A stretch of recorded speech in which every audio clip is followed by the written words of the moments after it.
Ngapa nak dulukan kaki kiri? Guru-guru kita cuma ngajarkan, tidak jelaskan. Diteliti Bu oleh orang-orang non-muslim, orang-orang barat. Ngapa Islam ini disuruh masuk kamar mandi kaki kiri terlebih dahulu? Subhanallah, kaget mereka Bu. Kenapa? Karena ternyata di kamar mandi itu tempatnya kuman. Tempatnya kuman. Kenapa dahulukan ke kaki kiri? Ternyata di kaki kiri kita ini ada pelapis Bu, seperti pelindung.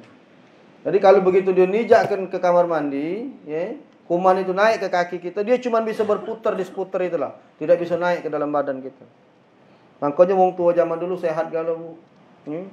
Sehat galau, tidak kena penyakit. Ngapu? Karena mereka tertib, makannya, minumnya, masuk kamar mandinya, bukan cara kita. Beraup lah ida, tidak tahu kaki apa masuk kamar mandi nombor gede, kelantong. Mana tahu lagi nak mikir ke kaki kiri, kaki kanan.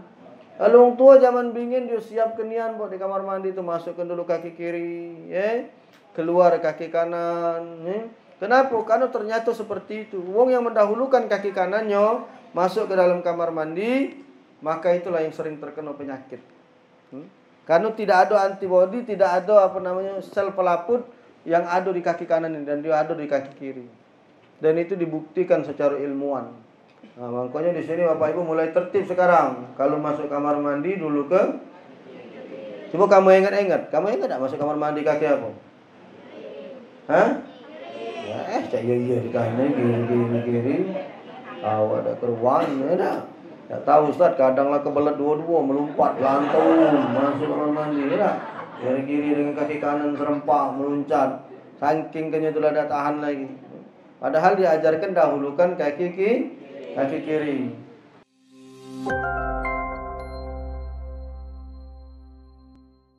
Bismillahirrahmanirrahim. Assalamualaikum warahmatullahi wabarakatuh. Allahumma shalli wa sallim wa barik ala sayyidina Muhammad wa ala alihi rabbil alamin. Rabbi a'udzu bika min hamazati syayatin wa a'udzu bika rabbi yahdurun wa ba'du. Rabbi israh li sadri wa yassir li amri wa hlul 'uqdatam min lisani yafqahu qawli. Rabbi zidna ilman, sadaqallahu alazim.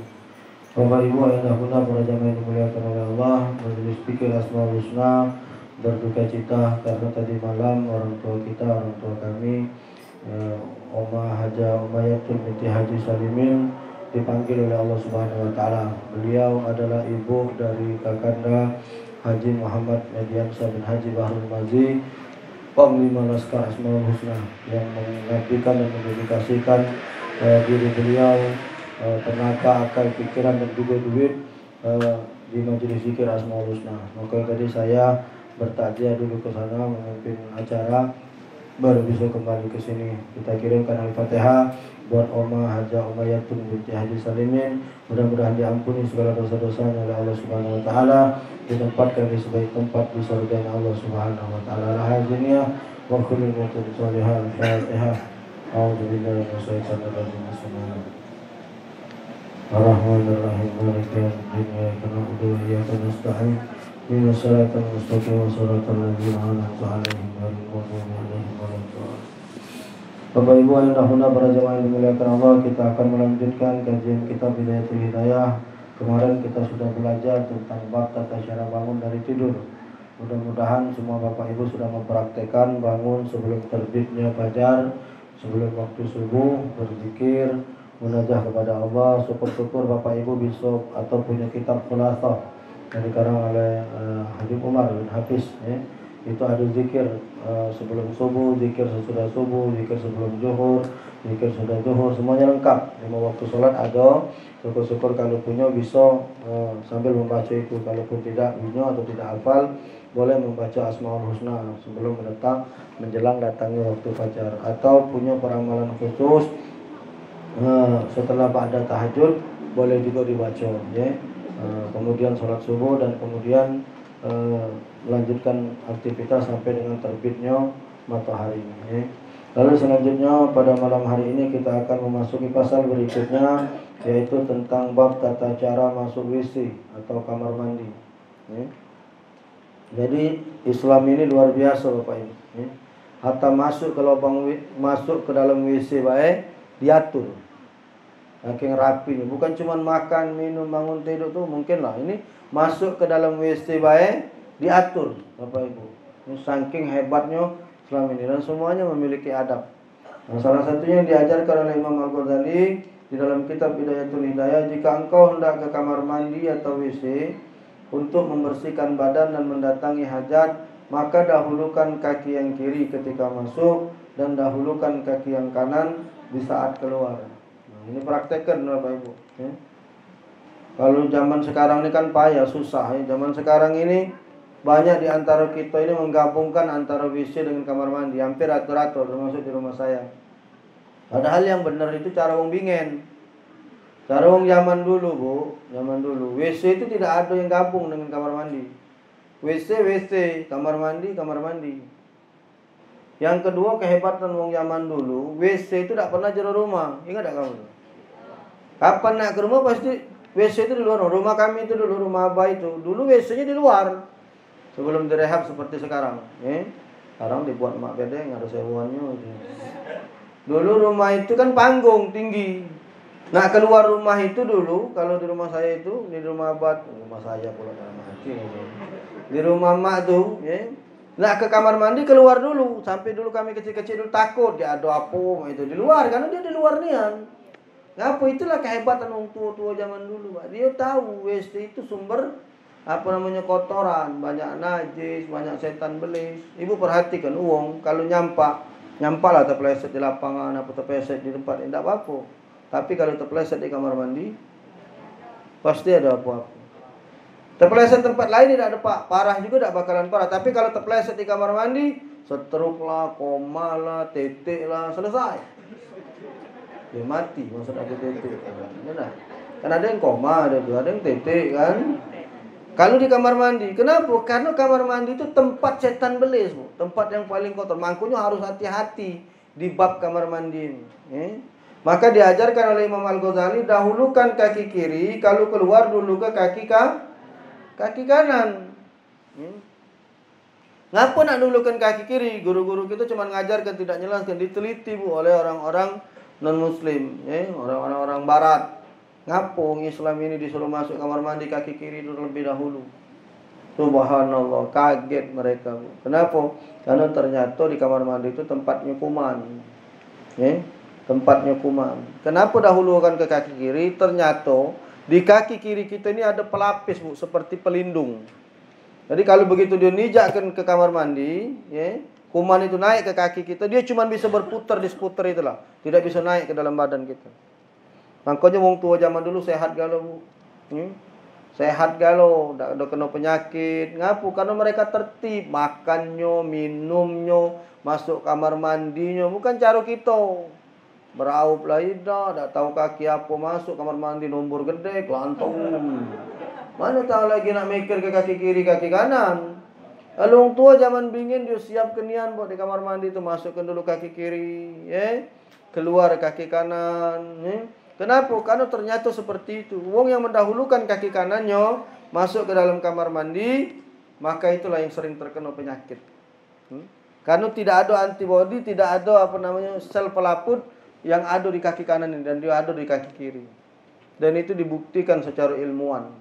Nah, makanya di sini Bapak Ibu mulai tertib sekarang. Kalau masuk kamar mandi dulu ke, coba kamu ingat-ingat. Kamu ingat tak masuk kamar mandi kaki apa? Hah? Ya, iya di kanan kiri. Tahu ada keruan, ada. Tak tahu Ustaz, kadanglah kebelet dua-dua melompat lantung masuk kamar mandi, ya. Kiri dengan kaki kanan serempak meluncat. Saking kenyatulah dah tahan lagi. Padahal diajarkan dahulukan kaki kiri. Lalu kemudian jangan membawa apapun yang terdapat di dalamnya lafzun jalalah, nama Allah atau nama Rasul sallallahu alaihi wasallam. Jadi masuk ke kamar mandi tidak boleh membawa sesuatu yang ada lafaz Allah. Termasuk ibu-ibu beli jilbab, hati-hati. Sekarang ada jilbab tulisan Bismillahirrahmanirrahim, itu adalah lafaz Allah. Bismillah. Lafzun zalalah. Allah itu lafzun zalalah. Itu tidak boleh masuk kamar mandi. Atau ibu punya cincin tulisannya Allah misalnya. Kalau cara Rasulullah kan Allah Muhammad Rasulullah, cincin Rasul itu. Kalau nak masuk kamar mandi sama Rasul dilepas ke dulu, ditaruh di luar. Apa? Karena lafzul jalalah dan nama Rasul tidak boleh masuk kamar mandi. Nah, kalau Rasul aman, cincinnya di luar, cincin kita hilang. Jangan main-main, taruh ke di luar, keluar ganti lagi. Jangan. Iya, salah cincin, kelepe kosong kapar, kalau lagi sentak ke kawan. Kalau Rasul sallallahu alaihi wasallam taruh dulu di luar, masuk diambil lagi. Kenapa? Karena lafzul jalalah, lafaz Allah tidak boleh masuk ke dalam kamar mandi. Maka ibu perhatikan ini. Tidak boleh membawa benda apapun di dalam kamar mandi yang ada tulisan Allah dengan Rasulullah. Sebaiknya jangan masuk dalam keadaan tidak memakai penutup kepala atau dalam keadaan tidak memakai alas kaki atau sendal. Perhatikan ini, Bu. Makanya aku ngomong kamu tuh ngawak pena, ngawak buku, catat, jangan manggut keluar dari sini lupa. Karena penyakitnya, tapi bisa menangkal lupa. Mak mana caranya? Buka di YouTube Kemas Muhammad Ali, Bidayatul Hidayah, bab tata cara masuk WC dan kamar mandi. Jangan lupa subscribe, like, and comment. Nah, komen kamu tuh dikit jadilah ngomong di situ. Mantap Ustaz. Jadi kejingoan bahwa kamu tuh masih hidup. Ya aku tidak tahu kamu ini nonton mati kan lo. Masih hidup. Nah kalau kamu berkat komen tuh aku tahu. Jangan lupa like, subscribe, and share. Tunjuk komen sedikit. Nah, buka. Ini kan direkam sama kawan-kawan. Diupload oleh Fadil dan kawan-kawan di YouTube. Ini per bab Dil. Sebelum melanjut bab berikutnya harus kau upload. Kalau kata kota ngomong, jangan ngedem. Ya dah lama kita malu. Mana ngupload mah kata kota ngubeng no. Apa ni juga cek buntu kata. Buntu kata kotanya. Nak ngubeng nak nyala ke HP dah. Bukan salah HP kota dah kata. Nah, dicek Del setiap pekan sebelum malam Jumat berikutnya share kajian biar ibu-ibu yang lupa bisa buka atau yang lebih ajib ibu pegang pena dengan buku catat Masuk ke kamar mandi harus pakai jangan sampai tidak pakai penutup kepala dan memakai alas kaki. Artinya jilbab peci ini justru harus dipakai kalau nak buang air besar. Jangan malah kamu lepas kita ini terbalik, masuk kamar mandi jilbab malah dibuka. Jadi justru jilbab ini kalau masuk kamar mandi dipakai, Bu. Apalagi ibu nak buang air besar, nak mesing kalau bahasa Palembang tuh. Kalau kami di rumah aku tuh ada peci khusus di kamar mandi itu untuk masuk kamar mandi. Jadi kalau kami nak BAB dipakai, Bu, dalam itu. Cuman kalau dimain ke kaki disemprotnya banyu kadang. Jadi kalau pun aku nak makai lembab basah kalau kepala aku ini. Iya, pakai kalau masuk kamar mandi kalau disemprot-semprot ini macam itu. Tapi ada peci khusus di kamar mandi. Karena kalau nak peci ini dibawa kamar mandi kita takutnya kena najis. Maka ingetin ini mulai sekarang. Kau mising mau kita kepala tak? Tidak pernah mising? Gak pernah kita. Enggak ada pernah mising kan? Tidak kan? Nah, mulai sekarang pakai tutup kepala. Kenapa, Bu? Di dalam kitab Maraqil Ubudiyah karangan Syekh Nawawi Al-Bantani, sarah dari kitab Bidayatul Hidayah, siapa yang tidak pakai penutup kepala itu mudah kena penyakit pelupo. Jadi kalau kita buang air besar tidak pakai penutup kepala, itu kalau kena penyakit pelupo, itulah salah satu yang jadi penyakit ngapu kita ni mudah pelupo. Ya bukan lupa bayar hutang. Lupa bayar hutang teman gawe kamu ya. Lupa maksudnya habis naruh apa lupa. Gimana aku tadi ya? Ya Allah, habis belajar macam ini keluar, belajar apa lah Ustaz Ali tadi lupa. Nah itu kamu buang air besar tidak pakai penutup kepala. Ini anak-anak hadar terutama ya Ustaz dia budak-budak yang hafal ini ajari. Harus pakai penutup kepala, jangan sampai hafal pucuk bawa lupa. Ngapal Quran, Bu, mereka ini setoran Ustaz dia. Kalau tidak pakai penutup kepala, santri-santri penghafal Quran tuh pucuk hafal bawa lupa, pucuk hafal bawa lupa, bawa hafal pucuk lupa. Pucuk bawa hafal tengah lupa.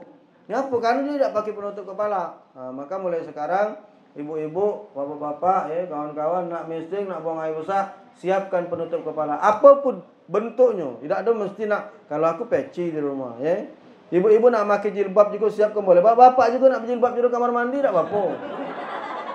Ya kan tak kata yang ngawasi juga. Cuman malaikat paling ngawas ini mangci apa bici ini. Apa jilbab ini. Yang penting betul. pakai tutup, ya. Boleh apapun atau tembok, panci, ember lagi. Tidak serius, Bu, tidak main-main misalnya. Memang tidak pakai apa. Misalkan kita lah masuk kamar mandi. Tahu ibu nak mesing, kemudian ibu lupa ngawak penutup. Nak keluar lagi lah tanggung. Mak mana caranya? Apa yang ada di kamar mandi? Ada ember, baskom, tutup tuh. Yang penting betul tuh. Benar, Bu, serius. Saya ngajari serius, ya. Karena tutupnya tidak diajarkan nak pakai apa. Karena darurat kan. Kalau kita siapkan, misalnya pakai baju kita tulah, atau kita bawa anduk, misalnya nak mandi, anduk kita tulah, tutup ke. Ya mendak kate, namanya darurat. Ya kan? Pakai apa? Mengapa harus ditutup, Ustaz? Biar tidak kena penyakit pelupu. Anak berapa tahun yang lalu ya di Kertapati pernah ceramah. Atau ibu-ibu kalau buang air besar pakai penutup kepala. Ketawa ibu itu ngakak-ngakak. Oh ladas nih kan. Ini kenapa ibu ini ketawa-ketawa? Hai geli be Ustaz, aku mikir kenya ini. Ngapa ini ku geli? Yo, tutup ditutup, bawah terbuka ini. Puji ku ibu itu lah ngejo ke bawah. Kita nih ngajari pojok nih mikir ke bawah.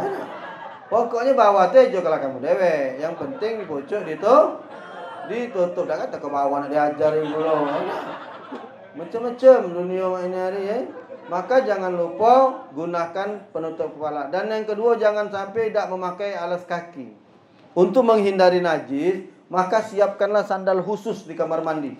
Makanya di kamar mandi ini selalu saya siapkan sandal. Kalau tidak katik, salah kelah ustazahnya. Sandalnya sudah ada di dalam ini. Ada kamu kalau masuk kamar mandi itu? Ada.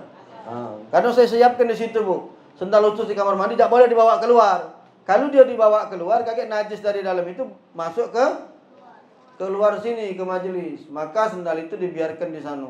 Jadi ingat dua hal ini, pakai penutup kepala dan jangan lupa pakai sandal. Bacalah ketika masuk doa berikut ini. Ya, jadi begitu masuk dulukan kaki kiri, pakai sandal, baca doa Bismillahirrahmanirrahim. A'udzubillahi minarrijzi wan najisi wal khabisi muhdisi syaitanir rajim. Ya.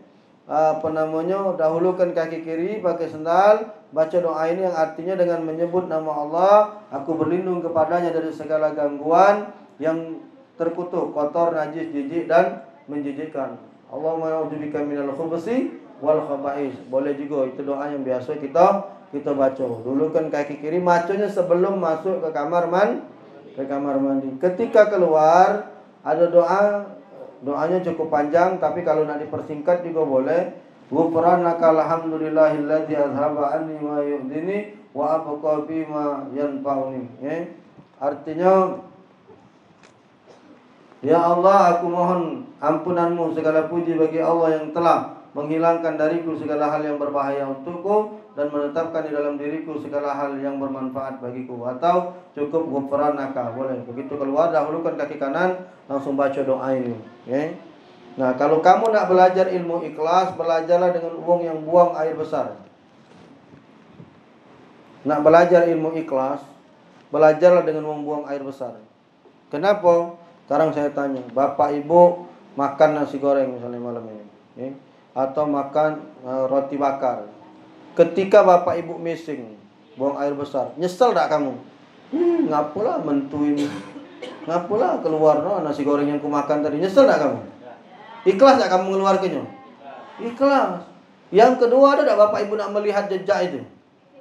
Kapan sudah buang air besar, pasti cepat-cepat kamu siram supaya hilang jejaknya. Itulah ilmu ikhlas yang luar biasa itu. Nak makan apa baik sudah diproses mentu, tak katik kamu nak ngawasinya. Langsung kamu siram cepat-cepat supaya dia hilang. Nah, itulah belajar ilmu ikhlas dengan buang air besar. Atau dengan tukang parkir. Tukang parkir termasuk orang yang ikhlas pula. Dia punya banyak mobil, ketika pergi tak katik dia nyesel sikok pun. Ya tak? Tukang parkir itu masuk 5, 10 mobil dia. Kaget keluar lagi mobil tadi. Rebo tak tukang parkir ini? Tidak, ikhlas dia. Karena dia tahu itu sebuah titipan. Nah, ini pelajaran. Jadi kalau ibu-ibu ada musibah kematian, ikhlaskan.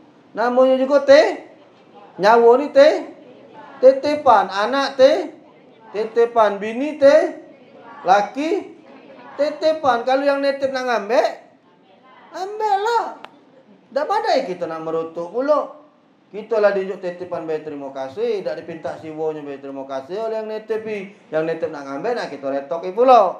maka lepaskanlah. Ya, jadi ketika ada waktu termasuk kamu dititipi motor, misalnya motor diambil wong, ikhlaskan. Dititipi sendal, sendal diambil wong, ikhlaskan. Jangan dirotoi. Ustaznya aku majelis malam ini, sendal aku lenjak ke kawan, hilang. Tidak usah, lepas ke baik. Ya barang dia nak hilang, berarti sekian lama dia dititipkan oleh Allah dengan kita. Maka setelah dia lepas, dia lepaskan. Ya. Selanjutnya hendaknya engkau menyediakan air untuk bersuci atau batu beristinja sebelum berhajat. Jangan beristinja dengan air di tempat berhajat atau kloset. Hendaknya engkau menuntaskan keluarnya kencing dengan berdaham 3 kali atau dengan menjalankan jari tangan kiri pada bagian bawah batang penis. Jadi yang kedua diajarkan oleh Imam Al-Ghazali, sebelum engkau bersuci, engkau harus siapkan air ataupun batu. Nanti caranya kita akan ajarin. Ya? Boleh. Atau kalau zaman sekarang pakai tisu, Bu. Tapi tisu itu yang penting bendanya benda kasar. Ya? Kalau kita di pesawat atau di mana, kadang-kadang kan tidak kacik banyu kan. Apalagi kalau kita di luar negeri. Ya? Saya waktu jalan-jalan ke Hong Kong, Thailand dengan Taiwan. Itu kalau di luar negeri itu airnya sudah sulit kita nyarinya. Ya? Dia pakai tisu. Boleh Ustaz bersuci pakai tisu habis boleh, dengan syarat dia buang air besarnya tidak mencret. Ya, maksudnya dia masih dalam bentuk yang pulen. Kenapa dia pulen? Nyebutnya masih utuh maksudnya tuh. Kalau dia memang bahasannya di mana lagi? Kalau dia sudah mencret, sudah melewati asafa, itu sudah melewati batasannya, itu tidak boleh pakai tisu atau batu, tetap harus pakai air karena najisnya sudah menyebar. Nah, nanti ini bab akan kita bahas secara khusus ya, karena ini sudah jam 9:30. Insyaallah mudah-mudahan kita masih berada di bab tentang masuk WC dan kamar mandi. Pekan depan kita akan belajar tentang bab beristinja, bagaimana cara membersihkan kencing atau buang air besar dengan menggunakan air dan batu. Karena belum tentu ibu-ibu ini beceboknya benar galau. Belum tentu kawan-kawan ini beceboknya benar galau. Jangan sampai kamu salah cebok. Kenapa? Ini penting. Kenapa saya bilang penting? Kalau kamu beristinja bersucinya salah, efeknya besar. Sholat tidak sah. Nah, maka belajarnya kayak mana cara membersihkan setelah kencing atau setelah buang air besar. Insyaallah ketemu malam Jumat yang akan datang. Saya beri kesempatan 10 menit. Mungkin ada bapak ibu yang pengen bertanya, atau perwakilan 1 orang dari ibu-ibu dan 1 orang dari bapak-bapak yang ingin mengajukan pertanyaan. Insyaallah akan kita jawab. Silakan angkat tangan. Siko be, bapak-bapak siko, ibu-ibu siko, ada. Bapak-bapak dulu ada tak yang lanang-lanang ini? Ada yang nak nanya? Katik. Oke, ibu-ibu sekarang ada yang nak nanya? Katik juga. Alhamdulillah. Ada, katik. Baik, kalau Bapak Ibu tidak ada bertanya, kita akan tutup. Sebelum tutup saya ingin sampaikan kembali bahwa kita saat ini sedang menggalang dana pemageran pesantren Asmaul Husna, Bu. Ya, pagar itu 1 meter persegi 170.000. Silahkan Ibu nak melok berapa meter, tinggal Ibu Bapak kalikan saja. Ya, ambil bagian pagar ini, mudah-mudahan jadi wasilah keluarga Bapak Ibu dipagari oleh Allah Subhanahu wa taala dari panasnya api neraka Allah Subhanahu wa taala. Pagar ini kita akan pagar seluas 1,5 hektar, Bu, dengan rincian dana 528 juta kurang lebih. Maka daripada itu masih banyak kesempatan buat Bapak Ibu. Sampai hari ini kita sudah kurang lebih memagari sekitar 80 juta, ya. Sekitar 80 juta dan terus akan memagar per 10 juta dia kita magar, 10 juta kita magar karena barang itu diambil dari Palembang dibawa ke Segayam. Jadi kalau kurang 10 juta dia tekor dengan ongkosnya. Maka daripada itu setiap terkumpul 10 juta kita pagarkan, 10 juta kita pagarkan sampai tanah pesantren ini semuanya dikelilingi oleh pagar beton. Karena syarat nak jadi pesantren itu terlebih dahulu harus dipagar. Karena santri ini tidak boleh bergabung atau berbaur dengan masyarakat umum. Kalau dia bergabung dengan berbaur masyarakat umum, sulit nak jadinya. Maka daripada itu Bapak Ibu yang punya keluasan rezeki, tidak hari ini besok, tidak bulan ini bulan depan, tidak bulan depan bulan lusa, masih panjang waktunya selama tanah itu belum terpagar, kita terus akan menggelar patungan pagar untuk memagar pondok pesantren Asmaul Husna. Terima kasih atas segala perhatian. Mohon maaf atas segala kekurangan. Kita sama-sama bersolawat sambil bersedekah dengan sedekah terbaik Bapak Ibu. Mudah-mudahan sedekahnya diganti oleh Allah dengan sebaik-baik balasan. Ya Nabi, alaika